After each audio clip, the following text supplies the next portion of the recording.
Znovu probuzená či dál atraktivnější varianta bydlení.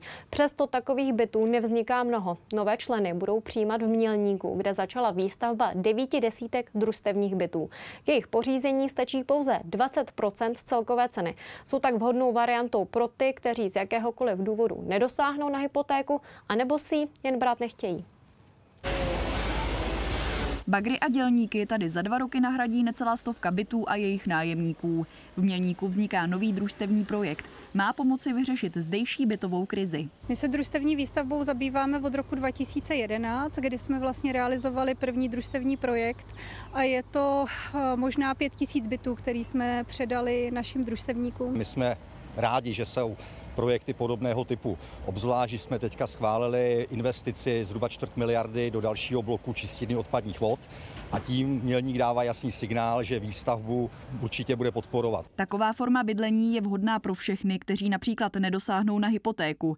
Zájemci zaplatí 20% kupní ceny a zbytek splácejí družstvu prostřednictvím měsíčního nájmu. Výstavba nabídne bydlení od 1+KK až po 4+1. Základní vklad pro pořízení toho nejmenšího bytu je v tomhle případě 800 000 korun. Jedním z možných budoucích družstevníků je taky Zdeněk Tesař. O projektu se dozvěděl na internetu. Rád by si pořídil byt do 55 metrů čtverečních. Tak těch 20% by bylo něco asi kolem milionu, si myslím.